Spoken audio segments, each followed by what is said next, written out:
संदीप थे ना वहाँ पे? हाँ, अभी स्टार्ट कर सकते हैं सर अशोक जी? जी जी जी जी जी जी जी। मेरा नाम अशोक है, मैं एक शराबी हूँ। हेलो और सर अशोक जी। हाँ, धन्यवाद धन्यवाद सर। और आज इस पाइनर ऑनलाइन ग्रुप पर मुझे बोलने का आप लोग ने जो मौका दिया है, मैं आप सभी को, आपको सभी हमारे जो भाई आए हुए हैं, मैं सबको नमस्कार करता हूँ। और कल हमारे भारत में या दुनिया में करीबन हमारे जो अल्कोहलिक एनोनिमस जो फेलोशिप है वो पूरे 90 साल मना रही है। कल हमारा 10 जून हमारा फाउंडर डे है। और करीबन दुनिया के 185 मुल्कों में ये प्रोग्राम आज तक 90 साल में बिल्कुल बिल्कुल एक अच्छा काम कर रहा है।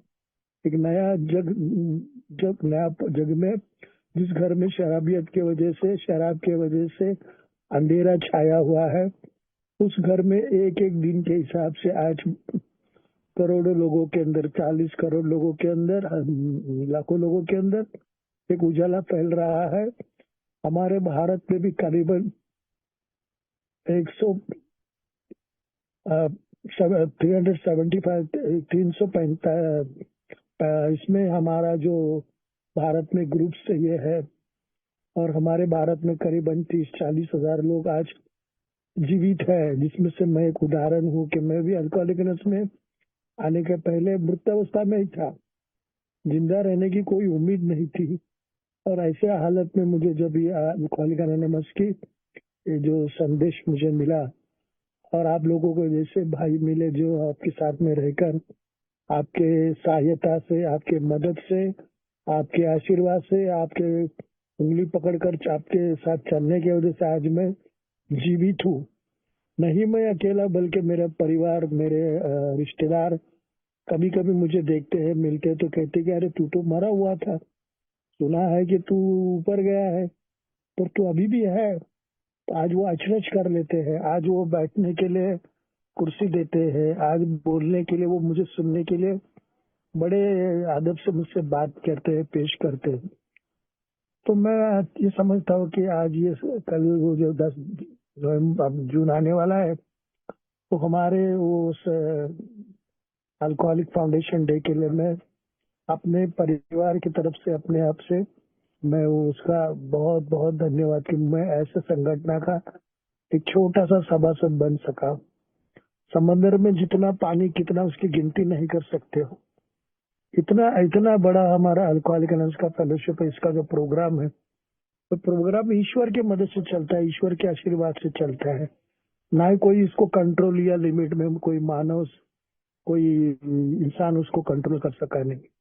ये ईश्वर का ही कृपा होता है। और यहाँ पर आने के बाद में ईश्वर की मदद से ये कार्यक्रम जो है, यो जो पूरा स्पिरिचुअली प्रोग्राम है, पूरा आध्यात्मिक प्रोग्राम है, हमारे में बताया गया। जब मैं यहाँ पर जब आया था तब बताया गया था, मानवीय शक्ति यानी कि इंसानियत की शक्ति के ऊपर है ये जो प्रोग्राम चलता है। इंसान के वजह से हम लोग सोबर नहीं होते, हमको एक दूसरे को सोबर करने में सिर्फ हम सहायता करते हैं।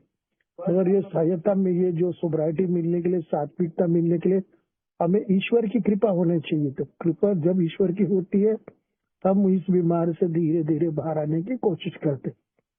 दोस्तों, परिचय तो मेरा है कि मैं यहाँ पर आज जो बोलने वाला आदमी, तो मैं कोई अथॉरिटी पर्सन नहीं हूँ। मैं कोई अपना प्रतिनिधि तो अल्कोहलिक एनोनिमस के थ्रू से आया नहीं हूँ। मैं जो भी अपने अनुभव शेयर करूंगा, मैंने जो भी जो मैंने बताया मेरा, कि मैं फेलोशिप में 17 नवंबर 1989 को मैंने पहली मीटिंग अपने परिवार के साथ में, हमारे भारत का जो सबसे पहला ग्रुप है फाउंडेशन ग्रुप, उस ग्रुप में मैंने पहली मीटिंग की थी। तब बम्बई में करीबन 27-28 ग्रुप थे, मगर उसके जो मेंबर थे, उसके जो सभासद थे, वो काफी देर से 2 तक कल्याण, बॉम्बे में कल्याण से कहा, कुलाबा से कहा, वसई से कहा, लोग आए हुए थे, खिड़की से झांक रहे थे, दरवाजे से वो देख रहे थे, सुन रहे थे, कदम उठा उठा कर वो इस मेंबर को जो शेयरिंग कर रहा है, जो मीटिंग कंडक्ट कर रहा है, उनको उनके अनुभव सुनने के लिए, उनको देखने के लिए, ये तो एक अचरज था। तो मेरे जैसा शराबी जो लास्ट में अकेला हो गया था, जीने की कोई उम्मीद नहीं थी। शराब से दूर रहने के लिए हमारे परिवार ने, हमारे इष्ट मित्र ने, हमारे पड़ोसी ने, हमारे हितचिंतक, हमारे रिश्तेदार, हमारे समाज, काम की जगह के सभी लोगों ने समझाया था, बताया था कि भाई इस तरह से मत पिया करो। कौन नहीं पीता है शराब? दुनिया में 100 लोग पीते हैं तो 100 लोग शराब के वो शराबी नहीं बनते। तो उसमें करीबन कुछ एक ऐसे 10%, 8% ऐसे लोग हैं कि जिनको ये बीमारी है। और जब भी बीमारी के बारे में हम उन कुछ लोगों से सुनना जो इसके यहाँ के पहले मेंबर थे, तो उन्होंने बताया कि ये शराब पीना एक बीमारी है, जिसको अल्कोहलिज्म कहते हैं, जिसको मद्यपाश कहते हैं, जिसको शराबियत कहते हैं। हम तो समझते थे कि नहीं, हम तो पी रहे हैं तो हमारे वजह से किसी और को तकलीफ नहीं, हमको चॉइस है, हम जब चाहे जब पी सकते हैं, जब चाहे छोड़ सकते हैं। हम तो कंट्री नहीं पीते, हम तो विदेशी पीते हैं। हमारा रहन सहन, हमारा परिवार, हमारे जिसमें कोई सुख दुख नहीं। हम जिस घर में रहते उसके घर वाले, हमारे घर वाले में हमने कोई चीज कम नहीं छोड़ी। मुझे तो याद है कि मैं बहुत छोटा था, मेरे पिताजी गुजर गए थे, और तभी से मैं घर की सब पूरी जिम्मेदारी, आपको देखभाल ये सब कर रहा था। और उस वक्त कभी दोस्तों के साथ में कभी पीना नहीं पीना, कभी कभी तो ऐसे मैसेज आते थे कि हम पीने के लिए बैठते थे दोस्तों के साथ में, तो घर से कोई भी ऐसा मैसेज आ गया कि कोई में कोई बीमार है, घर में कोई मेहमान आया है, तो हम ग्लास छोड़कर चले जाते थे कि भाई बाबी नहीं, मैं भी जाता हूँ मेरे घर पे।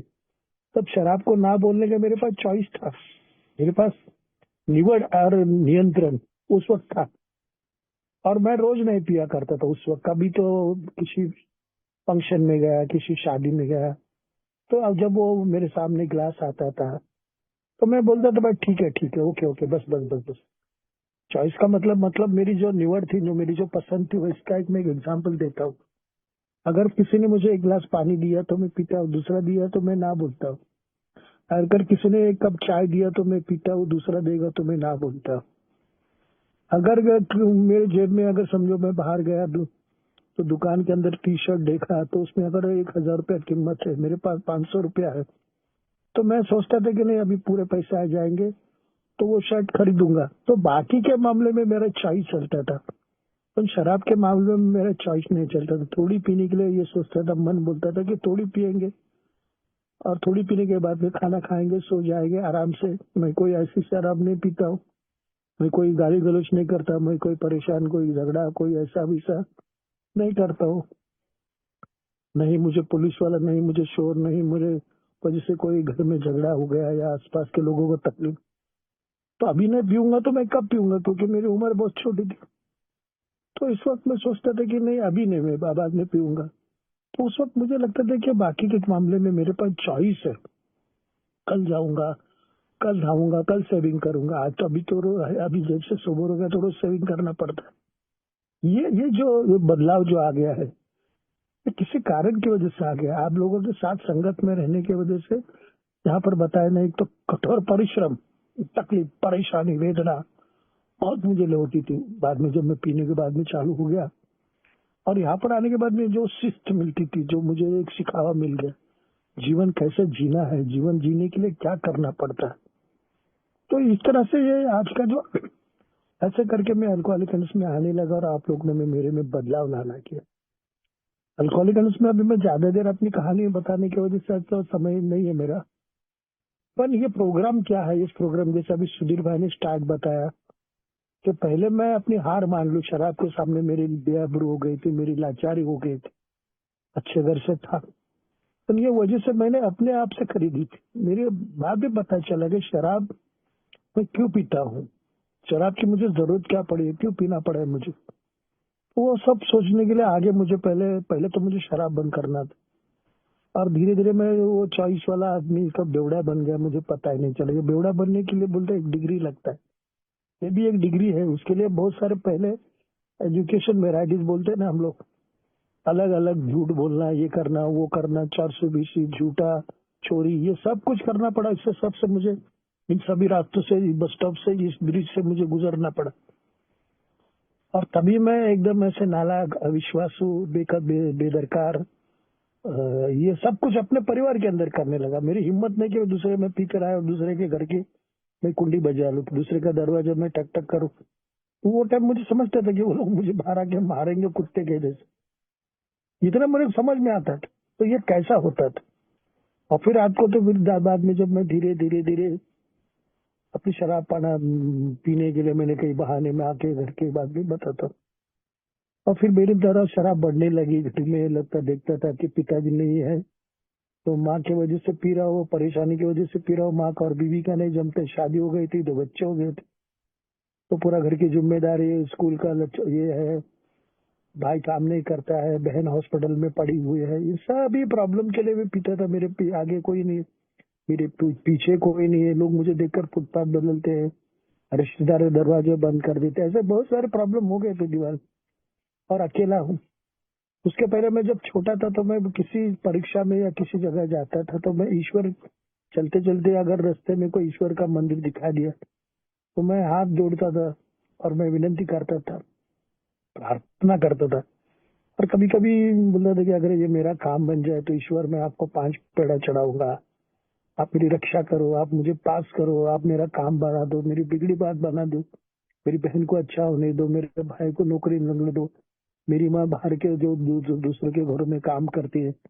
उसको देखने के बाद में मुझे रोना आता था कि क्या मेरा परिवार ऐसा है, कौन सा मैंने आपको ये कर दिया, क्यों मुझे सजा में डाल रहे हैं। तो ये सब पहले मैं आस्तिक, धीरे धीरे घर का माहौल, मेरे समाज के अंदर मेरे होने वाले बहुत सारे प्रॉब्लम में मुझे ध्यान में आने लगा कि मैं, और दूसरी बात बागी जब मैं पीने चालू कर दिया तो लोग पूछते थे क्यों पीते हो यार, हम भी तुम्हारे जैसे पीते हैं, थोड़ी पीते हैं, घर पे जाते हैं, पर तुम क्यों नहीं जाते हो। जब तक दुकान वाला तुमको बाहर भगाता नहीं है, जब तक तुम ये नहीं होते तब तक तुम बाहर नहीं निकलते हो, क्या बात है, घर में क्यों नहीं जाते हो, क्या तुम्हारा बीवी से माँ से बनता नहीं है क्या, क्या तुम्हें अपना घर अच्छा नहीं लगता क्या। ऐसा कुछ नहीं था। पर एक बार मैं उधर चिपक गया, वो बोलते फेविकोल की तरह उस कुर्सी में चिपक गया तो मैं चिपक जाता था। ऐसा क्या होता, इतना शराब पीने की वजह क्या थी पता नहीं था। फिर कई हॉस्पिटलाइजेशन हो गए, कई अड़ोस पड़ोस के घर वाले को बोलते थे पहले भाई साहब तो ऐसे नहीं थे, पहले कितने अच्छे थे, हो सकता है इन्होंने किसी ने इनके ऊपर जादू टोना कर दिया है, किसी ने ना नींबू पे कांटा मार दिया है, वो टाचिंग लगा दी है, किसी ने कहा कि उनको शराब के अंदर पाउडर मिला के पिलाई करके ऐसे पागल हो गए। तो ये बुआ काम करता है, वो बाबा काम करता है, ये मस्जिद में लेके जाओ, ये मंदिर में लेके जाओ। यहाँ तक कि क्रिश्चियन के चर्च में वो नवीना के लिए मैं जाता था जहाँ पर हमारी भारत की फाउंडेशन ग्रुप की मीटिंग चलती। तो दोस्तों मैं अचानक ये सब बता रहा हूँ, इसका वजह ये था कि मेरे को शराब में लाश में इतना ला के पटक गया था। जिस अस्पताल में मेरा शराब की वजह से जो मेरा बीमारी का इलाज चलता था, वो डॉक्टर को भी मेरे बारे में दया आती थी। वो भी मुझे बोलते थे कि अरे कैंसर का पेशेंट होगा तो उसके लिए हम लोग बोलते हैं भाई ये खा लो, सबसे पहले अच्छा हो जाओ, अपने परिवार में जाओ और ठीक से रहो, कोई भी मदद लगी तो हमको बुला। पर मैं डॉक्टर के पास जाता था, 3-4 दिन रहने के बाद में गोलियां दवा देने के बाद भी बोलते थे अगर इसके ऊपर आप दारू पिएंगे तो आपका ब्रेन फट जाएगा, आपके हृदय में अटैक आ सकता है, पैरालिसिस अटैक हो सकता है, बहुत सारी बीमारी, आपकी किडनी खराब हो गई है, आपके लीवर में सूजन आ गया है, आपकी पैंक्रिस काम नहीं कर रही है, बहुत सारे ऐसे प्रॉब्लम होते थे। और वहां पर वो एंटीबुस की गोली देते थे, तो एंटीबुस का गोली शायद अभी तक किसी ने दिया क्या पता नहीं, या तो मुझे शॉक ट्रीटमेंट भगवान की देश हो लेने के लिए देने के लिए मुझे लेकर गए थे, पर उस दिन की वो मशीन खराब थी करके वो मेरा भाग्य कि मुझे शॉक ट्रीटमेंट नहीं हुआ। पर वो एंटीबुस की गोली तो उससे भी बहुत खतरनाक थी, वो खाने के बाद में तो पूरा बदन लाल लाल हो जाता था, आंख लाल हो जाती थी, चेहरा सूजन में हो जाता था, और वो बोलने के लिए जबान हमारी पूरी जाड़ी हो जाती थी, वो बोलते थे, कुछ याद नहीं आता था, गुमसुम एक जिसकी तरह चलना पड़ता था, एक रोबो कैसा चलता है वैसे चलना पड़ता था, बैठना पड़ता था, कुछ समझ में नहीं आता था कौन बोल रहा है, कौन क्या कर रहा है, कौन क्या, कुछ नहीं, मैं बैठा हूँ या खड़ा हूँ उसका मेरे को अनुभव नहीं होता। और उसके बाद में फिर रात को मुझे बड़ी परेशानी होती थी, मुझे हेलुसिनेशन होने लगा ये सब, तभी मुझे पता चल गया कि अभी मैं फंस गया हूँ।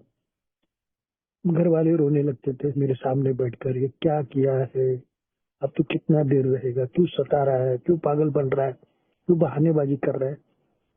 तो मेरी नौकरी पे भी परिणाम हो गया, मेरे समाज के अंदर मेरा परिणाम हो गया, समाज के लोग मुझे दूर दूर भगाने लगे, दूर रखने लगे। तो ये सब करते करते, क्यों मैं पढ़ा नहीं था क्या, मैं लिखा पढ़ा था, अच्छी कंपनी में अच्छी नौकरी कर रहा था। तो वहां पर भी लोग मुझे बोलते थे, अरे अशोक तुम क्या कर रहे हो।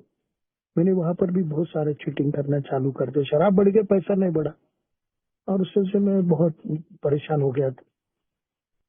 और वहीं से मुझे मैसेज मिल गया, हमारी कंपनी में 2 बुजुर्ग थे, अपने शायद इस संगठन के मेंबर थे, उनका मैं आदर से, बड़े बड़े आदर से उनका नाम लेता हूँ। एक एरिडी करके थे, जो हमारे बॉम्बे के बहुत ही मशहूर पुराने मेंबर थे, जिन्होंने कैथलिक धर्म में करीबन 85-90% उन्होंने काम किया, और कैथलिक लोग जो बॉम्बे के हैं उनको मैसेज सप्राइड करके दिया।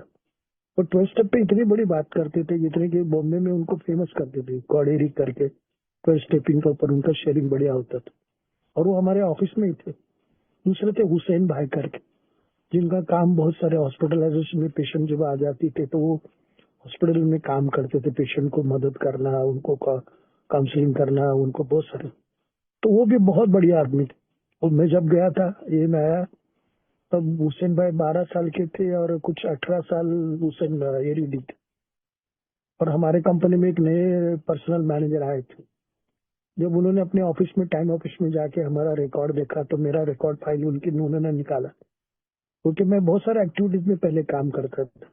यूनियन लीडर था, cooperative company, cooperative credit society का मैं सेक्रेटरी था, फिर हमारे कंज्यूमर कोऑपरेटिव कंपनी में दुकानें में मैं चेयरमैन था, बहुत सारे इसमें थे। तो मेरे बारे में भी बहुत उन्होंने देखा, कह रहे ये नाम कौन है, कौन लड़का है। तो मेरी फाइल में देखा कि सब अटेंडेंस कम ये है, बहुत सारे नकली झूठे सर्टिफिकेट से ये मर गया, वो हो गया, वो बीमार हो गया, फिर काम से लापता होना, अभी आता हूँ, अभी जाता हूँ। तो पर मेरे सभी लोगों ने बताया कि सर एक अच्छा लड़का था, मगर शराब के अंदर बहुत ही हो गया।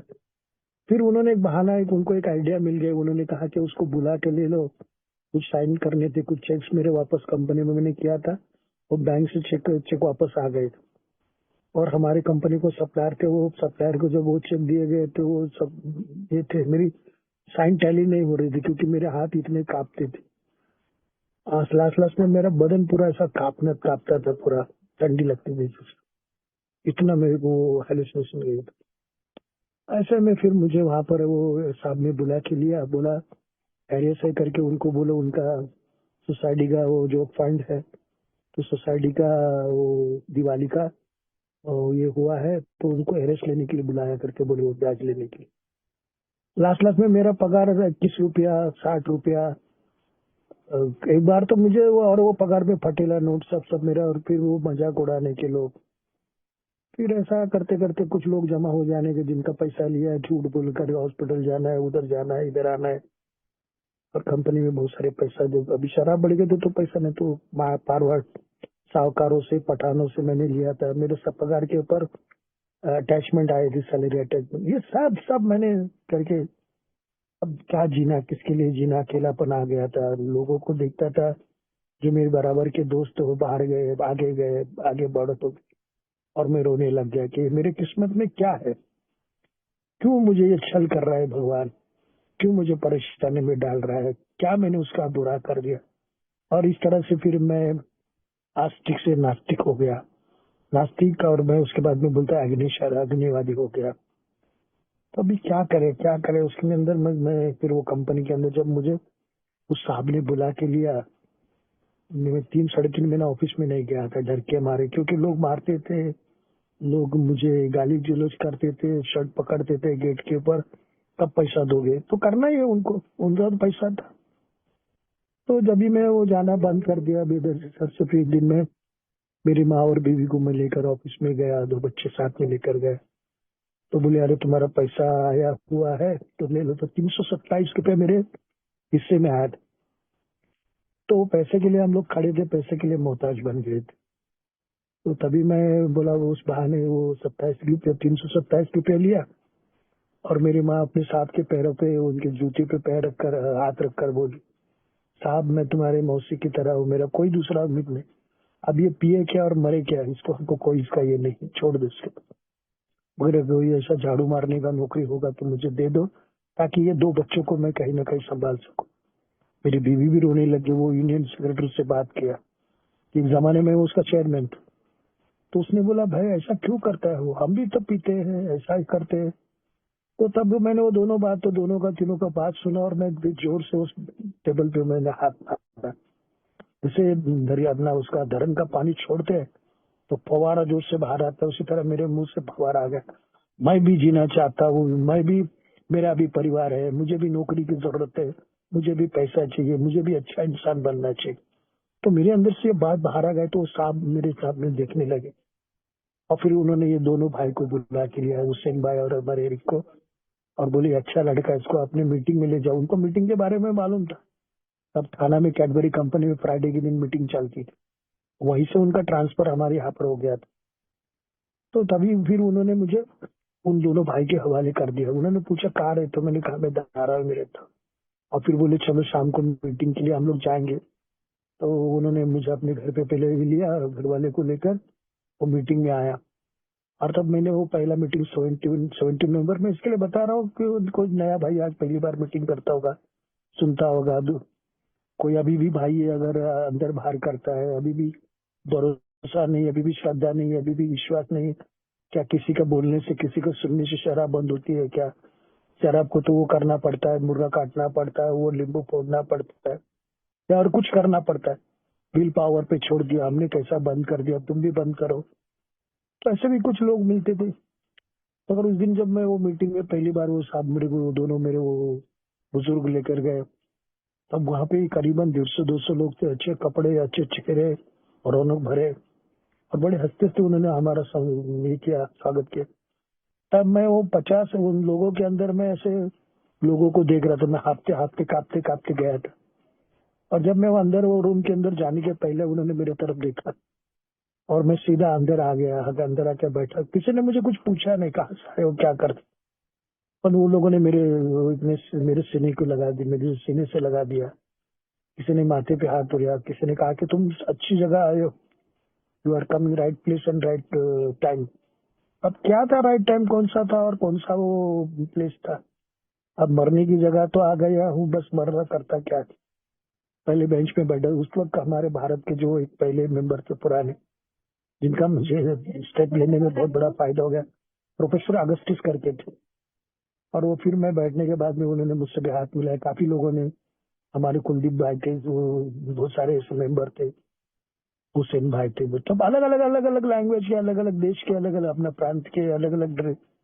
तो उन्होंने मुझसे हाथ मिलाकर कहा कि भाई आ जाओ, आपकी हमें जरूरत है। हम बोला अरे क्या जरूरत है, मेरे घर वाले खुद बोलते तो मर जाएगा तो अच्छा है, क्यों आते हो सताने के लिए, जाओ कहीं मर जाओ। ये घर वाले, अब वो दुख से नहीं बोलते थे, पहले तो उन्होंने प्यार से भी समझाया, सुख से भी समझाया, सब कुछ करके दिए, मगर मैंने हर बंधन को तोड़ दिया था। धीरे धीरे मैं लगने लगा था कि ये मैं हूं करके ये घर चल रहा है। अगर आप मेरे को, मैं धमकी देता था घर वाले को, अगर आप मुझे ये नहीं देंगे, अगर मुझे वो नहीं, क्योंकि लास्ट लास्ट में शराब बढ़ गई तो, और मैं इतना ही हो गया था कि वो पीने की उम्मीद तो समझ में नहीं आता था क्यों रहा। इसका जवाब मुझे बाहर की दुनिया में किसी ने नहीं दिया। तब कहते थे अरे पीने के लिए अपना ये होना चाहिए, विल पावर होना चाहिए, इच्छा होना चाहिए, हमने कैसा छोड़ा, वो उसने ये खाया, उसने वो दवा दिया, वो डॉक्टर ने ऐसा किया करके बोलते थे। पर मैंने वो भी कोशिश किया, मैं हफ्ता 15 दिन, एक साल, तो मुझे 86-87 में मैंने एक साल निकाल दिया शराब से दूर रहकर। मैं बोलता था अरे मैं भी छोड़ सकता। मगर फिर जब दोबारा मेरे हाथ में ग्लास आता था तो वो क्यों पता नहीं कि वो आगे बढ़ जाता था।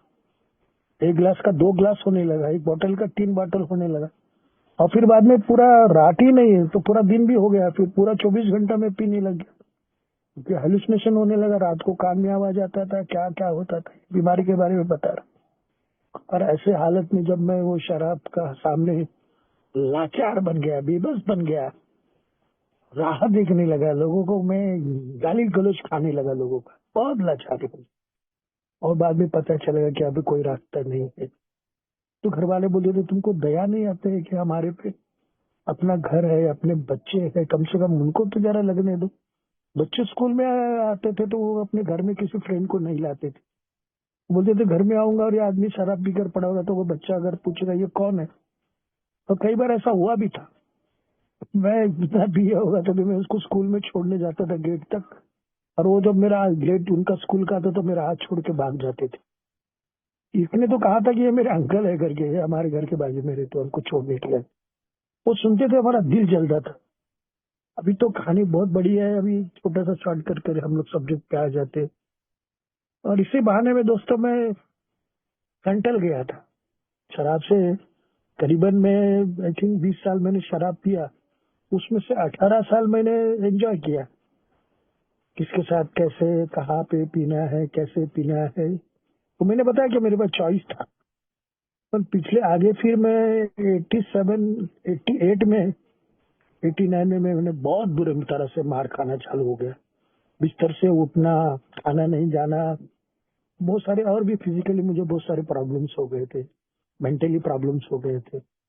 और स्पिरिचुअली वो फिर मेरा काम ही नहीं होता था। स्पिरिचुअली बैंकर से बोलते ना, चोरी कर मारना, ये करा वो करा, वो झूठ बोलो, ये करो, माँ को गाली गलौज करो, पैसा दे दो, बीवी को मारो, उसको बोलो मंगलसूत्र कहा है, ये सब से बहाने बहाने बनाकर मैं पैसा निकालता था। अगर नहीं दोगे तो मैं भीख मांग के लगाऊंगा। हालांकि मैं भीख मांग रहा था। शराब देने वाले भी मुझे बोलते थे कि अशोक भाई तुम आते हो तो कम से कम 4 आना तो बोनी के लिए लेकर आओ। इतना, क्योंकि मैं जाता था तब मैं इधर एक दो ऐसे लोगों को जाता था, उनको दो, इनको दो, अशोक भाई, अशोक दादा, अशोक ऐसे बोलते थे, तो मैं वो बड़ा चढ़ जाता था, उधारी पे उधारी चढ़ा देता था। तो वो भी परेशान हो गए थे। इतना ये मेरा शराब का इतना ये हो गया। और फिर लास्ट में दवाखाने में, हॉस्पिटल में लेते नहीं थे मुझे, क्योंकि अरे कल तो एडमिट हुआ, 4 दिन इसके ऊपर अच्छा ट्रीटमेंट किया, और 5वें दिन देखते तो साला कल डिस्चार्ज है, और अभी आज तो पीकर उसको हॉस्पिटल में एडमिशन करने के लिए लाए। तो दूसरे पेशेंट क्या सोचेंगे, ये हॉस्पिटल में क्या चल रहा है। तो दूसरे पेशेंट जो आते हैं तो वो भरोसा नहीं करेंगे, इसके लिए मुझे भगाना चालू कर दिया उन्होंने। इस तरह से ये सब मेरी कहानी शराब के सामने जब मैंने देखा कि अभी मेरा बस नहीं चल रहा है, मैं थक गया हूँ, मैं ये हो गया हूँ, मौत के दरवाजे तक आ गया, पागल हो गया, बेबस हो गया। और फिर देखा एक दिन शांति से जब मैंने वो मीटिंग में बैठा, पिएला था, उस भरे ग्रुप के अंदर, मीटिंग के अंदर मैं उठ के थोड़ा ऐसा कांपता कांपता खड़ा हो गया, देखने लगा कि ये बेवड़े की मीटिंग अंदर यहाँ पे कोई एक भी बेवड़ा दिखता नहीं, एक भी शराबी दिखता नहीं। मैंने देखा इधर उधर सब अच्छे कपड़े पहने हुए, सब अच्छे लोग हैं, अच्छे चेहरे से, औरतें हैं, आदमी हैं, बहने हैं, बहुत सारे अच्छे अच्छे। तो मैं देखता रहा और मैं बोला कोई गलत जगह तो नहीं आया।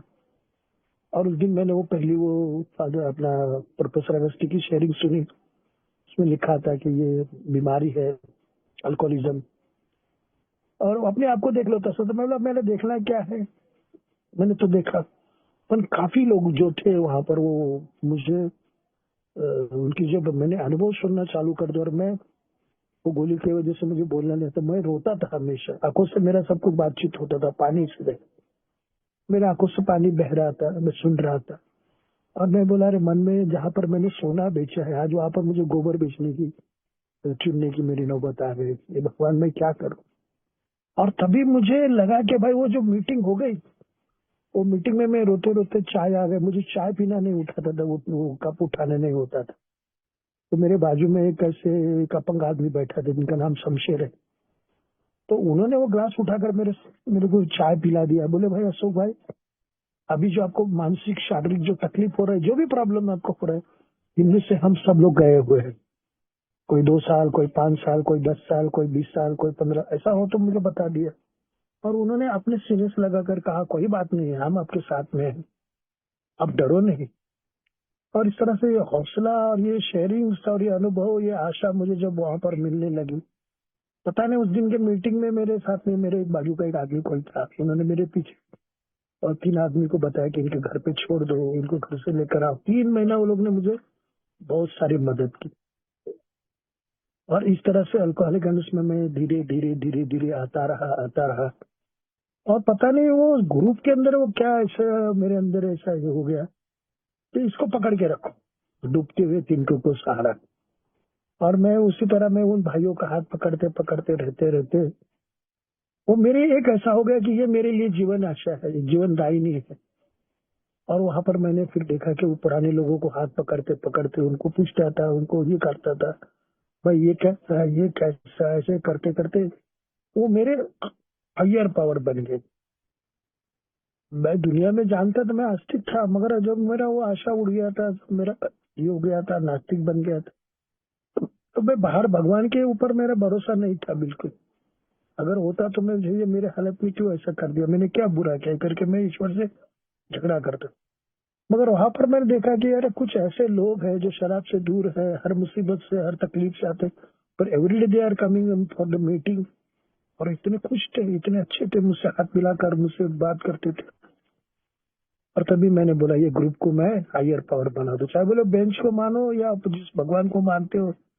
उन्होंने आप ही मेरे भगवान है, आप ही मुझे संभाल कर आपने मुझे नजदीक कर दिया है, करीब कर दिया।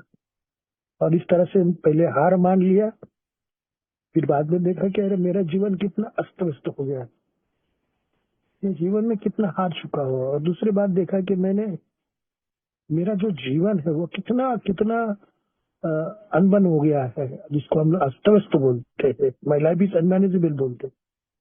तो सभी मामले में मैं तो अनमैनेजेबल कहा था, मैं ही अपनी जगह पे नहीं था, बैठ नहीं सकता था, बोल नहीं सकता था, खड़ा रह नहीं सकता था, चल नहीं सकता था। तो जीवन चलना क्या है, रिश्ते खराब हो गए थे, फाइनेंशियली में बहुत सारा कटक बाउट हो गया था, रास्ते पे भीख मांगने की नौबत थी, रिश्ते रिलेशन सब सब खत्म हो गया। उम्र कहाँ जा रहा है वो पता नहीं है, ब्रश पकड़ने के लिए नहीं होता नहीं है। तो मेरे बहुत सारे कॉन्शियस सब कॉन्शियस माइंड में डर पैदा था, रहता था, जमेगा क्या, बोलेंगे वो लोग, क्या करेंगे वो, क्या सोचेंगे, वो मुझे हाथ मिलाएंगे क्या। वो इंफिनिटी कॉम्प्लेक्स मेरे अंदर बहुत बचपन से मेरा वो बड़ा प्रॉब्लम था। और वो इंफिनिटी कॉम्प्लेक्स मेरे घर वाले ने मेरे अंदर बिठा दिया, ऐसा मुझे लगता था। क्योंकि हमारे मोहल्ले में अगर कुछ भी गली में कुछ हो जाता था तो बाकी के लोग दौड़ के भाग जाते थे देखने को जाए, और मेरे घर वाले मुझे पजे पकड़कर घर में डालते थे, बंद कर देते थे, बाहर से कुंडी लगाते थे। और मैं बोलता था, "अरे ऐसा क्यों कर रहा है, मुझे भी जरा देखने दो ना, क्या हो रहा है, क्या है। मैंने तो घर पे चल, घर में बैठ। और फिर वो कुंडी लगाकर मुझे अंदर डाल देते थे, और एक आधे घंटे एक घंटे के बाद में बाहर निकालते थे। तो मुझे बड़ा गुस्सा आता था कि उन लड़कों के, जब मैं जाकर देखता तो वहां पर टूटी चप्पल, पत्थर, लकड़ी से गिरी हुई थी। मुझे भी वो देखना था, मुझे भी वो डैशिंग पन करना था, मुझे भी वो लड़के लोग गाली कैसे देते हैं, कैसे आवारगी करते हैं, कैसे धमाल करते हैं, कैसे बॉसिंग करते हैं, वो मुझे सब कुछ करना था। मगर मैं वो घर वाले के वो देखता था कि वो लोग मेरे पे बंद कर देते थे। मुझे घर वाले के ऊपर बहुत गुस्सा था, माँ पे, मेरे बीवी पे, बच्चों, भाई पे। ये लोग जानबूझकर मुझे अपने अंदर रखते, तो वो मैं गुस्सा बचपन से अपने भाई पे, मुझसे बात मत करे। घर में हम लोग दो ही भाई रहते थे, तो कभी तो साल में बोलते, वहां से मैं ठीक से नहीं बात नहीं करता था, तुम लोग मुझे ऐसा तरह से। और फिर मैं बोलूं कि नहीं, घर में ऐसा होता था। फिर अभी मैं थोड़ा सा शराब से थोड़ा बाहर बात करता, तो घर वाले से गुस्सा करने लगा। कोई भी चीज में बाहर के दोस्तों में जाता था तो अपने इधर क्रिकेट का ये टीम होता था, आजू बाजू के लड़के लोग, तो मुझे वो कभी उन्होंने दिया ना। मेरे मन में था कि अगर मैं खेलूं तो ये मैच मैच में जीत के दे सकता हूँ, मैं एक ओवर में 3 विकेट ले सकता हूँ, मैं कम बॉलों में मैं सेंचुरी लगा सकता हूँ। हर हर का सपना मैं देखता था, विचार करता। मगर वो भी मुझे बोलते थे, नहीं नहीं, अगर आपको आना है तो आप एक्स्ट्रा प्लेयर में रहेंगे। तो मुझे वो भी लगता था कि देर तो मुझे एक्सेप्ट स्वीकार करेंगे कि नहीं, उनके मन में मेरे बारे में क्या है। बहुत बारे मुझे रिस्पेक्ट करते थे, क्योंकि मैं शरीर से, मन से इतना दुबला पतला हो गया था। तो मैं हर बार मुझे वो अपमानित करते थे। स्कूल में भी इस तरह रिजेक्ट किया गया, स्कूल से भगा दिया। इस सभी के वजह से मैं हमेशा अकेला अकेला होने लगा, रोने का साथ में मैं वियोग में आ गया, मैं अकेला हो गया, मैं डरपोक हो गया। फिर इसमें वो शराब आ गया, तो मुझे लगने लगा कि नहीं, रियलिटी ये है, मैं डांस कर सकता हूँ, मैं गा सकता हूँ, मैं बॉसिंग कर सकता हूँ, ये सब कुछ वो कुछ देर के लिए, कुछ घंटों के लिए लगता था। पर धीरे धीरे मुझे पता चल गया कि जब मैं वो फेलोशिप में आने लगा, फेलोशिप का मतलब बहुत बढ़िया है, वो हमारे ट्रेडिशन में सेकंड पैराग्राफ में लिखा है, बहुत बढ़िया लिखा है 12/12 में। तो बोलते हैं कि दुनिया में ये ऐसी फेलोशिप है, ये फेलोशिप में हमारे ये बोलती है कि हम अपने सभासद, अपने मेंबरों का इतना ध्यान रखते हैं। दुनिया में ऐसी कोई फेलोशिप नहीं अपने मेंबर का ध्यान रखती। यहाँ पर हम मेंबर लोगों को इतनी छूट दिया है, इतने फ्रीडम दिया है, बोलने का, लिखने का, कुछ भी सोचने का। एक सभासद दूसरे सभासद पे कोई भी ये नहीं करता है, उसको दादा ये नहीं चलता है, उसको एड्रेस ये नहीं बताता है। यहाँ पे अगर कोई लेट आ गया तो उसको बाहर कर दो, कोई किसी ने दंगा मस्ती की तो उसको सजा दे दो, किसी ने पैसा नहीं भरा तो उसका मेंबरशिप कैंसिल करो। किसी को तोड़ फोड़ की तो उसको दंड लगा दो, पनिशमेंट कर दो। यहाँ पर कुछ नहीं, कोई भी आ सकता है, कोई भी जा सकता है। यहाँ पर नो एंट्री, मतलब ऐसा आप नहीं आ सकते, आपका कैंसल मेंबरशिप हुआ, ऐसा कुछ नहीं था।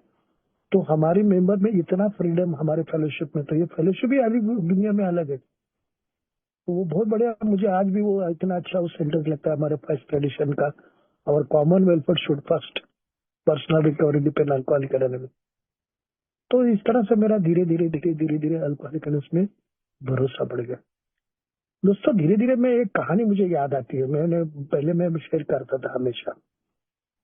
इस तरह से मैं जैसे बीमारी के बारे में यहाँ पर आ गया था, वैसे एक आदमी मैंने कहानी में पढ़ी थी।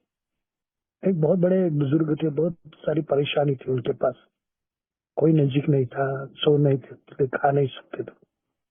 तो उन्होंने बहुत सारा इलाज किया अपने में, वो जो उनका मस्तिष्क में दर्द था, तो अभी वो आधा शीश उनको हो गया था। तो उन्होंने काफी उसके पर इलाज कर दिया, तो कोई उनको फायदा नहीं हुआ। एक दिन किसी ने बताया, उन्होंने पूछा कि अपने जैसा उनको कोई दर्द हो रहा है, उसने किसी को उन्होंने पूछा, भाई तुम ये अपने इसके लिए कोई डॉक्टर है क्या? तो बोला है एक डॉक्टर, बड़ा नामचंद डॉक्टर है, बड़ा फेमस है, और उससे कई लोगों को फायदा हुआ है। तो बोले मुझे भी वो डॉक्टर से थोड़ा मिलवा दो।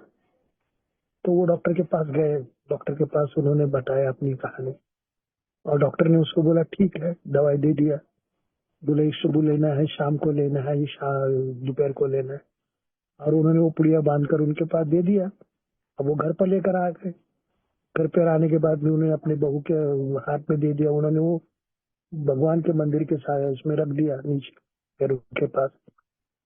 और ये सुबह उठते अपने उम्र के अनुसार नहा के धो के वो प्रार्थना करते थे। और जब उनकी नजर वो दवाई पर जाती थी तो देखते थे, तो एक सुबह एक शाम भगवान से प्रार्थना करते थे, पर गोली वहीं पर थी, गोली वहीं पर थी। अब वो गोली नहीं खाएंगे तो अब उनकी तबीयत, उनका इलाज कैसे होगा? एक शाम, एक दोपहर को, एक रात को, इस तरह से वो बोलते थे। कुटी पे उनके लड़के बाहर गाँव थे, तो एक लड़के ने वो क्या बोलते ना, वो गर्मी का कोट भेजा था। अब ठंड लग रही है और कोट नहीं पहनोगे तो वो ठंडी कैसे जाएगी? खाने का अच्छा उनको परोसा करके रखा है सामने, खा नहीं सकेंगे तो उनके अंदर ताकत कैसे, पेट कैसा भरेगा? तो ऐसे बहुत सारे विदाउट एक्शन नीड नथिंग। कोशिश करोगे, अगर आपको खाना खाओगे तो ताकत आ सकती है। ठंड जाने के लिए आप वो, अगर वो गर्मी का कोट पहनेंगे तो आपकी जा सकती है। तो खाली विश्वास क्या होता है? खाली विश्वास करने से, श्रद्धा रहने से, श्रद्धे का पहले पर हमारे पे भरोसा आना चाहिए, विश्वास आना चाहिए। तो विश्वास का जब मेरे एक स्पॉन्सर, जब मैं पहले 1 साल के बाद मैंने स्पॉन्सर कर लिया उधर प्रोफेसर अगस्ती, तो वो उन्होंने मुझे ये जो विश्वास क्या है स्टेप का, सेकंड स्टेप का बता दी। जैसे मैं अल्कोहलिक एनोनिमस में आने लगा तो मैं उनको बहुत मानता था, बहुत चाहता था। मैं जब भी उनके पास वक्त मांगता तो मैं जाते उनको, वो मेरे को समझाए। उन्होंने इस तरह से, जैसा मैंने अभी एक कहानी सुनाई वैसे कहानी मुझे बताई, व्हाट इज अ फेट। तो उन्होंने मुझे बताया कि एक दिन ऐसा कुछ एक मेंबर था, काफी सालों के बाद में सोबर हो गया और छोटा मोटा उन्होंने बिजनेस चालू कर दिया। और वो बिजनेस करते करते एक दिन उनको ध्यान में आ गया, काफी सालों के बाद में सोबर हो गया हूँ, शराब तो केमिकल है, उसने कहीं मेरे हिस्सों पर, शरीर के, दिमाग के इस पे असर कर दिया। तो उनको ध्यान में आ गया, एक दिन वो सुबह अपने के लिए कोई न्यूज़पेपर पढ़ रहे थे, तो उसमें से उनको सही से ढंग से दिखाई नहीं दे दिया था।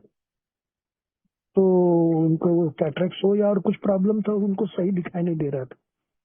तो उन्होंने इस तरह से देखा और डॉक्टर का इलाज करवाना चालू कर दिया।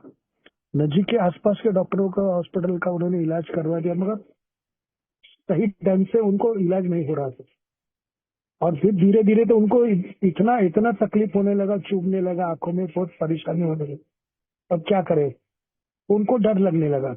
फिर वो हर एक इंसान के अंदर होता है, जब काम नहीं होता है, जब अपनी कोई हानि हो जाती है तो डर तो पैदा हो जाता है। तो हमारे लगा हुआ है, सबसे हमारे बीमारना का खतरनाक हमारे डर से होता है, हमारे फियर से होता है पैदा। तो इमोशनल वहीं से चालू हो जाते हैं। उनको बहुत बड़ा फियर लगने लगा कि अगर ऐसा कुछ हो गया तो अभी मैं नया नया सोबर हो गया हूँ, छोटा मोटा धंधा कर रहा, और कल मैं ऐसी तरह से ब्लाइंड बन जाऊंगा, अंधा बन जाऊंगा, तो इनका क्या होगा? मैं कैसे चल पाऊंगा? मैं दुनिया से व्यवहार कैसे करूंगा? और ये सब फियर लेके उन्होंने पूछताछ करके एक डॉक्टर का उनको एक संदेश मिला। डॉक्टर के पास वो गए, सॉरी उस दिन ऐसा हो गया था, वो पढ़ते पढ़ते किसी ने कहा कि एक अमेरिका के एक डॉक्टर है जो सिंगापुर में एक सेमिनार में जाने वाले हैं, और उनका कलकत्ता में 2 दिन का हॉल्ट है। तो किसी को अगर कुछ मिलना है, दिखाना है, तो वो कलकत्ता में उनके पास जाए। अब इनका थोड़ा बिजनेस छोटा मोटा था, इन्होंने किस तरह से वो टिकट पैदा कर दिया, कलकत्ता में डॉक्टर का अपॉइंटमेंट ले ली और डॉक्टर के पास चले गए। अब डॉक्टर के पास चले गए, उन्होंने दूसरा दिन डॉक्टर के क्लिनिक में गए, तो डॉक्टर साहब ने उनका अ, परीक्षण करते करते उनको अपने वो चेयर पे बिठा दिया, ट्रेचर पे बिठा दिया। बोले आपको क्या प्रॉब्लम है? तो बोले सर मेरे आंखों में इस तरह से जलन होता है, चुभन होता है, दिखने को नहीं होता है, पढ़ने को नहीं होता है, दूर का पास का दिखने में। बोले ठीक है लेट जाओ। और वो लेट गए तो उन्होंने, डॉक्टर ने अपना वो उनको देखने का, वो चेक करने का पोजीशन के पहले एक सवाल पूछा, क्या मैं आपको एक सवाल पूछ सकता हूँ? तो बोले हाँ बोलिए। बोले आप भगवान पे भरोसा करते हैं? तो जैसे भगवान का नाम लिया, बोले नहीं सर मैं अभी अभी शराब से दूर हो गया हूँ और मैं अभी कुछ महीने से सोबर हो गया हूँ, इतना मेरा छोटा मोटा धंधा है, इसमें से मैं बॉम्बे से कलकत्ता का आपका वो एड्रेस लेकर आया हूँ और मुझे अपॉइंटमेंट नहीं मिल रहा था, मेरे अपॉइंटमेंट कैसे आ गए, शायद मैंने सोचा कि आप मुझे के बारे में पूछेंगे। अब तो बोला ठीक है। फिर उन्होंने अपना उसका चेकअप चालू कर दिया। सेकंड टाइम फिर रुक गए। फिर 10 मिनट के बाद उन्होंने पूछा क्या आप भगवान को मानते हैं क्या? बोले नहीं भगवान को तो मानने के, बस अभी मेरा छोटा धंधा चल रहा है, उसके ऊपर वो सब में जाना आना चालू है, घर के काम चालू है, तो मुझे वक्त नहीं मिलता इतने ज्यादा करके। हाँ मानता हूँ मगर इतना मेरा वो नहीं है। तो डॉक्टर साहब बोले ठीक है। फिर उन्होंने अपना काम चालू कर दिया। इस तरह से 3 बार हो गया। क्या तीसरी बार भी वो रुक कर उन्होंने 10 मिनट के अंदर पूछा क्या ईश्वर पे आपकी कोई श्रद्धा, कोई विश्वास है आपके? बोला नहीं सर ये सब क्या पूछ रहे हैं आप, मैं इतना उम्र लेकर आपके पास आया हूँ और आप मुझे इस बारे में पूछ रहे हैं, भगवान को मानते हो क्या, भगवान पे भरोसा है क्या, भगवान के बारे में ही कर। तो तभी वो होने के बाद में डॉक्टर साहब ने बोला कि अभी ठीक है आपका चेकअप का काम हो गया है, आप जरा उठकर बैठिए। और उनको बिठा करके उन्होंने बोला देखिए अभी अभी बात शांति से सुनिए। उन्होंने कहा कि देखो अभी इसके आगे आप किसी डॉक्टर के पास नहीं जाएंगे, किसी डॉक्टर के पास इलाज नहीं करेंगे, आने वाले 2-3 महीनों में आपके आंखों की और रोशनी बंद हो जाएगी, आपको दिखना बंद हो जाएगा। जैसे उन्होंने सुना बस उनका एकदम धड़कन एकदम ही हो गया, अगर मैं अंधा हो जाऊंगा तो क्या होगा? तब डॉक्टर ने उसको पूछा, बोला उसके कंधे पे हाथ रखते बोले साहब अंधा होना ऐसा ये नहीं है, गॉड कैन, ईश्वर ये सब कुछ कर सकता है। इसको तो इसका इलाज जो है 2 काम करता है ईश्वर, या तो अगर वो ईश्वर के पास उसके लिए दया है तो मिराकल बोलते उसको, चमत्कार करता है वो ईश्वर। लूले के ऊपर, लंगड़े के ऊपर, अगर किसी को बोलना नहीं आता है, किसी को कुछ नहीं होता, तो ईश्वर अगर उसको हाथ लगाए तो अंधा होगा तो उसको दिखाई देता है। तो God can make a miracle, एक चमत्कार करता है भगवान। और भगवान दूसरा एक काम करता है, उस बीमारी आदमी को कोई भी कठिनाई नहीं आए, कोई भी परेशान नहीं, उसके लिए उसका आयु, उसका रहन सहन, वो ईश्वर उसके देखभाल के लिए कोई न कोई उसके लिए काम करता है। तो इससे बोलने के बाद में फिर उन्होंने कहा क्या दुनिया में आज देखिए कोई अंधा नहीं है, कोई अंधा नहीं है। आज देखो अंधे लोग कंप्यूटर कर रहे हैं, कबड्डी खेल रहे हैं, क्या नहीं कर रहे हैं, टाई पहनकर सूटकेस लेकर, मोबाइल बोलो, लैपटॉप बोलो, आज किताब पढ़ रहे हैं, उनकी जो लैंग्वेज क्या क्या कर रहे हैं। तो उनका जीवन में उनको सुविधा लाने के लिए उनको कोई परेशानी, अगर हम किसी आज को, मैं तो कई बार ऐसा रोड क्रॉस करने में कि अंधे को मैंने बोला भाई चलो, मैं क्या बोला, नहीं नहीं आपको जरूरत नहीं, यू प्लेस गो यूर वे। तो वो कबड्डी खेल सकते हैं, क्रिकेट खेलते हैं, लैपटॉप पे वो टाइप करते हैं, मोबाइल आज उनको कान में लगा के एक दूसरे से बात करते हैं। तो बोले अगर वो करते हैं तो जिस विश्वास से आप मेरे पास आए हैं, तो अगर आपका इस पर विश्वास नहीं तो मेरे पे भी विश्वास क्या करोगे? ये मैंने जब वो सुना ना कहानी वो प्रोफेसर अगस्ती से, तब मेरा सेकंड एंड थर्ड स्टेप इतना मालूम हो गया कि मैं अल्कोहलिक में इतने आने के बाद में इतना मैं भरोसा कर सकता हूँ क्या, इतना। तो ये विश्वास की बात आती है। और विश्वास एक बार हो गया तो दूसरा एक मैं बताता हूँ कि मैं जहाँ पे बीच में मैं 1 साल पूरा किया, अचानक मेरे घर में कुछ ऐसा कुछ हो गया माहौल, मेरा माँ का और मेरा झगड़ा हो गया। झगड़ा मेरा नहीं, माँ ने मेरे साथ में निकाला क्योंकि छोटे भाई की शादी की बात चल रही थी। माँ ने मुझे कहा कि नहीं तुम यहाँ नहीं रहोगे, तुम यहाँ से कहीं भी चले जाओ, नहीं रहो मत। अब करूँ क्या? मैं एक ऐसे जगह पे गया जहाँ मैंने बचपन में कभी मैंने देखा भी नहीं था। उस ऐसी जगह पे मुझे ए मेंबर लोग लेकर गए और मैं वहां रहने लगा। 4-5 दिनों में हमारा टीवी खराब हो गया। तो टीवी खराब होने के बाद में मैंने इधर उधर वहां का था, वो मुझे कुछ भी पता नहीं। तो मैंने एक को पूछा, भाई यहाँ पे टीवी रिपेयर करने का कोई शॉप है क्या नजीक? एक लड़के ने मेरे तरफ देखा, बोला ठीक है हाँ। फिर दूसरा आदमी समझदार उसके बाजू में खड़ा था, बोला साहब देखो यहाँ से आप सीधा रास्ते से जाएंगे, राइट में थोड़ा टर्न करेंगे तो वहां पर टीवी रिपेयर का एक दुकान है। तो वो लड़का मेरे पास बोला एक काम करो, चलो मैं ही तुम्हारे साथ में आता हूँ। और वो लड़का और मैंने टीवी अपने सर पे मेरे लड़के के रखा था, वो कंधे पे। हम लोग टीवी के शॉप में गए, टीवी रिपेयर किया, पैसा दिया, सब कुछ हो गया, ठीक हो गया। और फिर हम वहां से खुश होकर घर पे आ गए। शांति लगा, बहुत बढ़िया, अच्छा लगा। टीवी लाके लगा दिया, घर वाले खुश, मैं भी खुश था। तो 2-4 महीने चले गए और फिर बाद में ऐसा कुछ हो गया। तो इस बार मैंने उस लड़के को या वहां के किसी आदमी को पूछा नहीं कि भाई यहाँ पर ये टीवी रिपेयर का शॉप कहाँ पर है। मैं सीधा टीवी उठाया, लड़के को बोला चलो कंधे पे ले लो और मेरे साथ चलो। हम वहां पर गए। ये जो श्रद्धा वो दुकान वाले पर, ये पैसा देने के बाद में उसने 2-4 महीना अच्छा काम किया। उसने मुझे बताया था कि इसका एक पार्ट खराब हो गया है तो वापस थोड़ा आपको तकलीफ लेना पड़ेगा। तो ये जो विश्वास और ये जो श्रद्धा उस दुकान वाले पे मैंने बैठी थी, ऐसे बहुत सारे उदाहरण मेरे दिमाग में आते थे। तो जैसे मैंने ये देखा कि भाई अगर मुझे अल्कोहलिक के अंदर मेरा भरोसा नहीं है, मुझे अगर विश्वास नहीं है, तो मैं भले कितने साल आओ, कितने साल मैंने भी देखा है कई लोगों को ऐसे वैसे। ईश्वर की कृपा, मेरे पहले दिन से मेरा विश्वास एक के ऊपर जड़ गया कि जो मैंने अपने ताकत पे, अपने मसल पे और अपनी एजुकेशन पे मैंने बहुत बार देखा था कि मैं ऐसा नहीं, मैं वैसा नहीं। तो बोलते तुलना मत करो, एज इट अब तक तुम्हारे पास जो कुछ है संभाल के रखो। और तभी देखा कि रिकवरी का पार्ट क्या होता है, honesty, open mind and willingness. सच्चाई मैंने एक्सेप्ट कर ली थी, मैं बेवड़ा हूँ, मैं एक शराबी हूँ, मैं कंट्रोल में नहीं पी सकता हूँ। दूसरी बात है कि मैंने देखा वहां पर जो मेरा क्लोज माइंड है, मैं उतना नहीं, मैं इतना नहीं, मैं गिरा नहीं, मैंने वो नहीं, ये सब मुझे दो। जब मैं शेयरिंग सुनने लगा तो मैं बोलता था यस यार, ये तो मेरी बात बोल रहा है, अरे ये तो मैंने भी किया है, अरे ये तो मेरे साथ में भी हुआ है।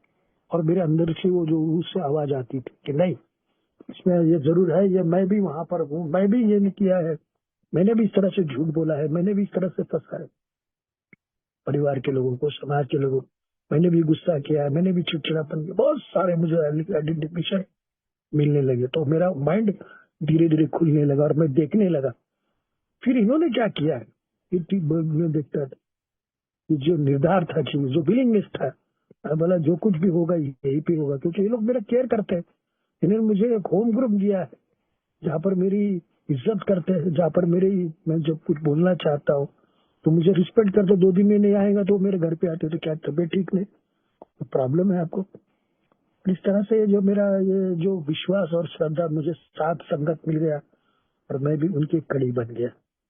तो ये श्रद्धा और ये विश्वास है, मगर ये श्रद्धा खाली रखकर फायदा नहीं, मुझे मीटिंग में जाना पड़ता था। और धीरे धीरे मैं 1 साल जब मैंने शराब से दूर होने के बाद में ध्यान में आ गया मेरे, मैं फिर भी उदास था, फिर भी डरपोक था, फिर भी डर था, फिर भी गुस्सा था, बहुत सारे इमोशनली मेरे अंदर जो विचार आते थे, विचारों के भावना में फिर मैं भावना में बह जाता था। और भावना में फिर मेरे को लगता था कि अरे मैं क्या हूँ, मैं गरीब हूँ, मैं ये हूँ, मैं हूँ। और फिर मेरे में न्यूरोटिक थॉट्स आते थे, चलो ना जाए।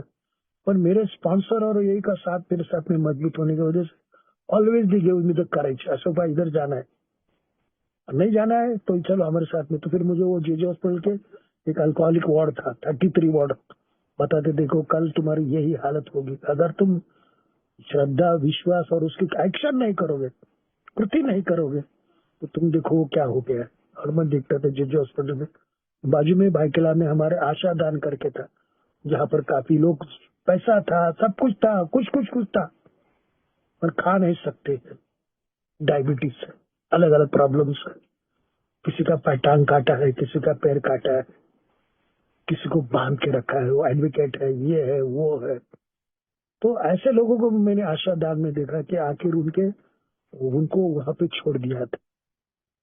तो बोलते हैं कि भाई जब तक मेरा, तो मैंने फिर वो देखता देखता मैं 12 सेक्टर में मेरे को, जब वो हमारे जो सीनियर हमारे स्पॉन्सर थे, तो हमको हॉस्पिटल में लेकर जाते थे, बोले देखो वो आदमी पड़ा है, शराबी है, नाक में नली है, परिवार के लोग रो रहे हैं, डॉक्टर के पैर पकड़ रहे हैं, तो देखो क्या अवस्था है। परिवार फिर भी उनको कितना ही करता है, डॉक्टर साहब कितनी मेहनत कर रहे हैं, और इधर नली उधर नली, ये सब मेरे भी ध्यान में आने लगा। क्योंकि मैं भी शराब नहीं छूटती, न पीकर मैं खुश था, न छोड़कर मैं खुश था। लास्ट में मैंने कंट्रोल करके मैंने पॉइजन पिया था, और मुझे भी इसी तरह से वो आईसीयू यूनिट में रखा था, नली इधर डालो उधर डालो। तो मुझे वो ध्यान आता था कि अगर दोबारा मैं शराब पीऊंगा तो ये हालत से मुझे जाना हो। तो अगर मुझे प्रोग्राम मिला है तो मुझे ध्यान में आने लगा। और फिर मैंने वो बोलते हैं सेकंड कदम से, फिर दूसरा कदम से, मैंने तीसरे कदम में धीरे धीरे मैं वो प्रोफेसर अगस्ती से मैंने बात किया, बोला ऐसे। फिर उन्होंने मुझे समझा के बताया कि तीसरा सेल्फ चिल्ड्रन राइट, मेरी मालूम है, मैं जानता हूँ, मुझे मालूम है, मेरी सुनो, मैं ऐसा करूंगा, मैं वैसा करूंगा। वो थर्ड स्टेप अपना जो उसमें लिखा है, हाउ इट वर्क्स में। तो तभी मैंने अपने जो कैरेक्टर डिफेक्ट्स मैंने जो लिखने का चालू कर दिया, उन्होंने बताया था मुझे। सेकंड स्टेप में तो मैंने मान लिया, वो जो अपनी किताब में जैसा भी उससे सुधीर भाई ने बताया था, देयर इज अ सॉल्यूशन में, मैंने पक्का समझ लिया था कि मेरे साथ में ऐसा बार बार क्यों होता है। बंद करने के बाद भी मैं रोक नहीं पाता हूँ, लिमिट नहीं कर। और इस तरह से दोस्तों में जब ये सब करते करते सेकंड स्टेप किया, थर्ड स्टेप किया, फिर फोर्थ स्टेप में मैंने अपनी कहानी लिखी कि मैंने कैसे कैसे घर वाले को, समाज के लोगों को डोमिनेट पर्सनैलिटी करना, या तो उनके अंदर डिपेंड रहना, अपनी मांग चलाना, अपना दिमाग चलाना। और उसमें मेरे को गुस्सा, मेरा चिड़चिड़ापन, मेरी इनसिक्योरिटी, मेरी सेक्स इंस्टिंक्ट कैसे कैसे मेरे ये करवाते हैं, मेरे जो 6 विंडोज है उनके जरिए मेरे वो जो इंस्टिंक्ट्स है वो कैसे अपने मन को खुश करने के लिए, मेरी जिंदगी वो फीलिंग्स लाने के लिए और चाहिए और चाहिए और चाहिए। तो पता चल गया कि मेरा मन एक ऑब्सेसिव है, मेरे माइंड के अंदर एक ये खिंचावट है। दारू के बारे में बोलो या किसी और चीज, प्रतिष्ठित प्रतिष्ठा के बारे में, सेक्स के बारे में, अगर वो नहीं मिले जितने चाहिए मुझे नहीं मिलेगा तो मैं अस्वस्थ, मतलब रेस्टलेस, अनकंफर्टेबल एंड इरिटेटेड। ये मेरी डॉक्टर ने जो बताया हुई बीमारी का असली भाग था। कोई भी चीज मेरे दिल तसल्ली की तरह नहीं मिलती तो मैं पागल की तरह इस तरह करता। फिर वो पांचवा कदम, चौथा कदम है, मैंने वो एक लिस्ट बना दी। इतने लोगों पे गुस्सा है, इतने बारे में मुझे डर है, ये लड़की औरतों के बारे में मैंने ये किया है। फिर पांचवा कदम में अपने को, मैं सोबर रहकर भी, दारू से दूर रहकर भी मैं सोबर नहीं था, मैं ड्राई सोबर था। मेरे को डर था, मेरे को गिल्ट था, मेरे को चिड़चिड़ापन था, भरोसे में झगड़ा करता था, मेरी डिमांड रहती थी, मैं बोलता वैसा ये करता हूँ। और बहुत सारा डर लेकर मैं खुश नहीं था, मैं आनंदी नहीं था, मैं उपयुक्त जीवन जीने के लिए किसी काम करने में अपने आप को अकेले में रहता था। आई वाज सेपरेट, लोनर बन गया। फिर मेरे स्पॉन्सर को मैंने 5 बार, जब भी मैंने उनका 5वां कदम में, सब अंदर जो मेरा मैला था, कचरा था, जो भी डर था, जो भी गुस्सा था, जो भी चिड़चिड़ापन था, मैंने उनके साथ में, मैंने देखा उनको काम कर रहे हैं, वो खुश है, और मेरे साथ जो वो उनका शेयरिंग सुना था। फिर मैंने उनको सब अपनी कहानी बताया।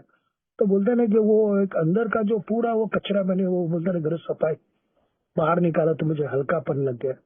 जीने का रास्ता है, बोलते ना कि अंधेरी कचरे में लाइट डाला, तो वो सर्चिंग लाइट डाल के मैंने देखा कि उन्होंने देखा। और फिर मैं उनको मैंने बोला कि भाई ऐसा था, बोला ठीक हो जाएगा, सब कुछ होगा, always be prayer for God. और इस तरह से मेरा 5वां कदम से मुझे उन्होंने बताया कि जीवन में जीना है तो फिर आगे चलो, आगे चलते रहो, डोंट भी, पीछे मत मुड़ो। और डर से उन्होंने मुझे बताया कि गुस्से से मैंने क्या किया, क्या रखा, कितने लोगों को दुख। और फिर छठवा में मैंने देखा कि मेरे अंदर जो भी इंस्टिंक्ट्स है, मेरे अंदर के जो भी कुछ प्रॉब्लम्स है, वो कैसे कैसे, मेरी इच्छाएं क्या है, मैं गॉसिपिंग करता हूँ क्या, मैं पीछे कुछ करता हूँ क्या। तो मेरे अंदर बहुत सारे ऐसे थे, स्वभाव दोष थे, कैरेक्टर डिफेक्ट थे, इमोशनली थे, गुस्से के थे, जिसकी वजह से मैं समाज में, मैं भी कुछ नहीं था, लोगों को मैं, परिवार के लोगों को, समाज के लोगों को, मेरी जो आइडियली टट्टू था, मेरा जो ईगो था, तो उनके अंदर मुझे बैठने के लिए कुर्सी नहीं दिया, किसी ने चप्पल, मुझे वो शर्ट ने अपना टोपी पहने नहीं मुझे शादी के अंदर, तो मैं वो झगड़ा करता था, वो शादी का देखता नहीं था कि वो कितने ये करके राड़ा करते थे तब मैं, तो मैं कितना इगोस्टिक था। तो वो भी मैंने वो देखा।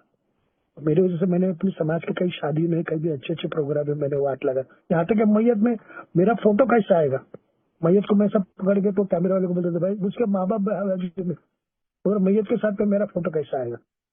शादी में वो दूल्हे से बीच में मैं वो हार पकड़ने के लिए मेरा फोटो कैसा आएगा। दूल्हे से ज्यादा मेरे को अट्रैक्शन करे लोग, अरे कैसा काम कर रहा है, अरे कैसा ये किया, क्योंकि मैं इतना बाहर रहता था उनके साथ। तो इस तरह से छठवां रिलीज में मैंने देखा कि मेरी एम्बिशन क्या है, तो ये सब निकालना चाहिए मेरे में। सातवां कदम में मैंने देखा कि ईश्वर के और मेरे संबंध में या मेरे दोस्तों के संबंध में, जो मेरे आड़ आने वाले मेरे जो जो इच्छा है, मेरी जो हिस्ट्रिंग्स है, मेरा जो गुस्सा है, मेरा जो चिड़चिड़ापन है, मेरे जो स्वभाव दोष है, तो humbly ask to God remove this all character defect. ये जो मेरी शॉर्ट कमिंग्स है, छोटी छोटी बातों में मैं मेरे को नहीं दिया, मैं मेरा इसका उसका, तो उसके जो मेरे अड़चन में आने वाले, बीच लाने वाले जो मेरे स्वभाव दोष है, ईश्वर प्लीज जिस तरह से आपने मुझे शराब से दूर रखा है, मैं प्रार्थना करके तो उसको निकालने के लिए कहता था कि केवल आप ही उसको थोड़ा ठीक कर सकते हैं, ईश्वर की कृपा ही आप मुझे बचा सकते हैं। और हर इसमें मैं जो है वो प्रार्थना दिखती थी मुझे। फिर आठवां कदम में मैंने वो रिस्टोरेशन का मतलब अपना पुनर्जीवन, चौथा पारी में मैंने वो लिस्ट बनाई थी 116 लोगों की, जिसका वजह से मुझे गुस्सा था, चिड़चिड़ापन था, डर था। फिर उनके सामने जाके वो मैंने देखा कि मैंने कैसे कैसे उनको दुखाया है, फिजिकली मैंने किया है, गाली गलौज किया है, जबान से दुखाया है, किसी को मैंने बातचीत करके तुम बैठो यार तुमको क्या मालूम है, किसी का अपमानित किया था, किसी को मैंने आगे बात करने नहीं दिया था, किसी को पैसे से मैंने ले किया था। तो वो सब कृति जो बोलते ना हमारे, वो इसमें कृति का छेद, मराठी मध्ये उलटा पण त्याला कृतीची छेद। तो ये एक्शन करते करते करे मेरे अंदर थोड़ा थोड़ा थोड़ा थोड़ा हल्कापन आने लगा दोस्तों। फिर आठवां कदम हो गया मेरा। अभी नवा कदम में उनके पास जाके माफी मांगना है। उसमें एक बहुत बड़ा धोखा है मुझे, वो इसमें छठवां कदम में था, बहुत भारी था मेरे लिए कि उसके लिए थोड़ा जल्दी जाना जरूरी है क्या, थोड़ा रुकावट करके जाएंगे ना ऐसा, तो बहुत खतरनाक था। मेरे स्पॉन्सर ने बोला बहुत बड़ा खतरा है, आपको करना ही पड़ेगा। और फिर नवापरी में मैंने जिन जिन लोगों को दुखाया था उनका भरपाई करना है, उनके पास जाना है। मैंने तैयार हो गया, मैं गया, जो लोगों का पैसा लिया था मैंने उनको बताया कि शराब पीने की वजह से, मैंने कंपनी के अपने लोगों साहब को भी बताया कि मैंने क्या क्या झूठ बोला है, मैंने कैसे कैसे सैलरी का खर्चा किया है, मैंने कैसा घर कंपनी के अंदर चोरी किया है, पैसा निकाला है, रद्दी बेचा है। घर वाले को मैंने अपने बताया कि मैंने क्या क्या झूठ किए हैं, कहाँ से कहाँ क्या क्या क्या किया है। रिश्तेदार में मैंने जाकर अभी भी मैं करता हूँ कभी, और बहुत सारे मैंने वो अपने रिस्टोरेंट किया है, मैंने उनकी भरपाई की है। और वो करते करते फिर मुझे ध्यान में आने लगा कि आज जो मेरे अंदर जो निकलता है वही लोग आज मुझे पसंद करते हैं, वही लोग आज मुझे नजदीक करते हैं। उनका धीरे धीरे जो विश्वास गया, जो श्रद्धा कर भी गया था, वो आ गया। 10वां कदम में दोस्तों मैंने सारा दिन इस व्यापारी दुनिया में चलना है, गुस्सा आता है, कभी धक्का लगता है, कभी कुछ होता है। तो जैसे जलते स्टोव से मैं थोड़ा लंबा रह सकता हूँ, वैसे दारू से आज मैं दूर हूँ। अब मुझे मालूम है गुस्सा मेरे लिए भी एक टांचने के बराबर नचाता है। कॉमन आदमी तो आराम से सोच सकता है, पर मेरे लिए वो इतना खतरनाक। तो इसके लिए मैं, भाई तुम बड़े हो, तुम्हारा ठीक है, मुझे नहीं जमेगा। मैं उनसे भी भाई संभाल के लेता हूँ। और अपने शाम को आज मैंने किसको दुखाया क्या, रात को जब मैं सोने के वक्त जाता हूँ तो भगवान को थैंक्स बोलता हूँ, आज का दिन आपकी वजह से अच्छा गया। बोलते ना कि pain is a touchstone of progress. हमारा ये भी दिन जाएगा, हमारा जो दर्द है वो दर्द हमको एक सुख की तरफ लेकर आता है। मुझे याद आता है वो कहानी के एक औरत को, जब मैं एक हॉस्पिटल में गया था और वो औरत, उसको लेबर पेन हो रहा था। लेबर पेन होते वो इतनी चिल्ला रही थी, इतनी चिल्ला रही थी, वो थिएटर से उसका आवाज बाहर आ रहा था। इमरजेंसी में उनको लेकर जा रहा था, और जब भी उनका वो अंदर जाने के टाइम वो इतनी जोर से चिल्लाई, भगवान बचा दो, भगवान बचाओ, अभी मर गई मैं, मर गई मैं। और थोड़ी देर के बाद में जब उसके उससे दो गोद से बच्चा आ गया, वो बच्चे को जब उसको बताया गया तो उसका शांत, इतना दर्द, इतनी तकलीफ, वो बच्चे का मुंह देखते देखते वो इतनी शांत हो गई। दूसरे दिन जब उसके परिवार के लोग, उसका हस्बैंड जब उसको देखने आए तो हंसते हंसते बोले, अरे उसको देखा क्या, तुम्हारे जैसा नाक है। मेरी बीवी भी मुझे ऐसे ही बोला। मैं अपने बच्चों को जब देखने जाता था तो मुझे याद आता है कि उसकी वो इतना दर्द सहकर बोलते हैं कि माँ का दर्द क्या होता है, लेबर पेन क्या होता है। हम टीवी में देखते हैं, हम पेपर में पढ़ना, टीवी में देखते हैं, कहीं देखते हैं सिनेमा में कि लेबर पेन क्या होता है। तो उस तरह हमें वो लेबर पेन से जब हम बाहर आते हैं और वो जब देखते हैं कि भगवान तुमने मुझे क्या बना दिया है, क्या दिया, कैसे कैसे दर्द से, कैसे कैसे शराब के वो पटके से मैं बच गया, मुझे बचा दी। और तो वो 11 पैरी में जब मैं जाता हूँ तो ईश्वर की प्रार्थना करता हूँ, और यू कैन ओनली सिम, जो सेंट फ्रांसिस की प्रार्थना आती है कि जहाँ पे अंधेरा है, जहाँ पे अविश्वास है, जहाँ पर अश्रद्धा है, ईश्वर मुझे मेक मी द इंस्ट्रूमेंट। और इसके लिए मैं आज वो कृति नहीं करता। वो फेलोशिप में आज मैं पिछले 36 साल से मुझे जिंदा रखा है। तो चाहे नागपुर हो, चाहिए फिर और कहा दिल्ली हो, चाहिए फिर, तो मुझे आप लोगों ने मेरे पे भरोसा करते करते ट्रेजरर बनाया दिया, सेक्रेटरी बना दिया, चेयरमैन बना दिया, यहाँ तक के डेलीगेट बना दिया कि मेरे मोहल्ले में मैं बच सका हूँ। मेरे घर में आज उजाला है, मेरे अड़ोस पड़ोस में कई डॉक्टर्स ऐसे, कई हॉस्पिटल्स ऐसे, कई घर ऐसे।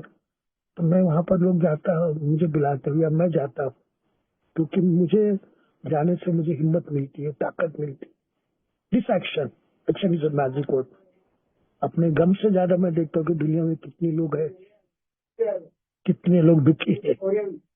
मैं तो भगवान का रोल नहीं कर सकता हूँ, मगर भगवान ने दिया जो मुझे चांस है, जो मौका है, उसकी वजह से मैं लोगों तक पहुंचकर उनको मैं थोड़ा बहुत ये कर देता हूँ कि जो मेरे पास है, इसको तो पाकिस्तान बोलते हैं, देने के लिए जाता हूँ। और जो हमारे अड़ोस पड़ोस में मैं देखता हूँ कि कई बहनें आती है, मेरे आदमी को प्रॉब्लम है, मेरे लड़के को प्रॉब्लम है, आज वो अस्पताल में है, आज वो ऐसा है, आज वैसा है, तो मैं जाके उनको तसल्ली देता हूँ। भाई why not to try alcoholic anonymous, को एक मौका तो दे दो, एक बार तो थोड़ा सा देखो। आपने तो बहुत सारा किया है, दुनिया की शराब तो अभी तो खत्म नहीं हुई, समंदर भरा पड़ा हुआ है, मगर ये जो एक अनमोल जीवन मिला है, इस अनमोल जीवन का थोड़ा तो देखो। आपको बड़े नहीं भरोसा है तो मेरे ऊपर छोड़ दो।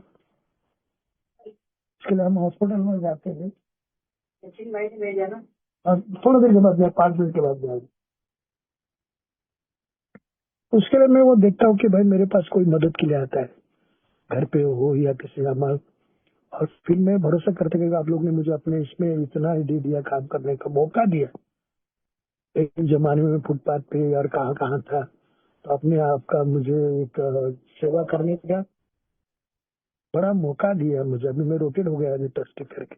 ये क्या था, कहाँ से आ गया? Without action nothing that happened.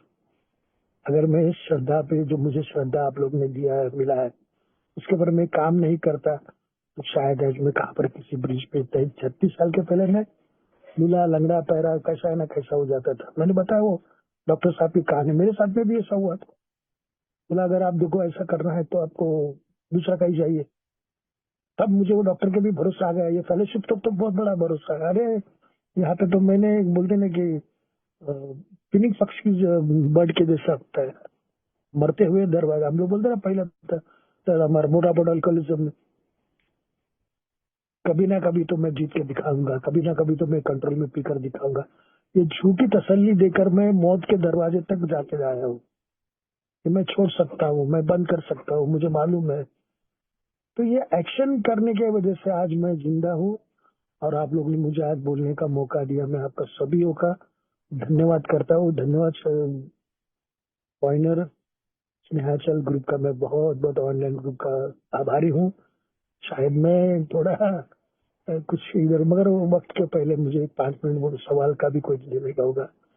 मैं सुधीर भाई का फिर से बहुत शुक्रिया अदा करता हूँ, सभी लोगों का धन्यवाद। मैं यही रुक जाता हूँ। तो महेंद्र भाई कृपया ध्यान दे, कृपया ध्यान दे। कृपया ध्यान दे। अगर किसी भाई या बहन को शराब के मामले में समस्या हो या शराब छोड़ना हो तो कृपया संपर्क करें जीएसओ इंडिया, मतलब ये वेबसाइट पर संपर्क करें www.agsoindia.org, और अपने आसपास एए मीटिंग ढूंढने के लिए यह वेबसाइट पर जाएं www.aa.org/findaa। धन्यवाद।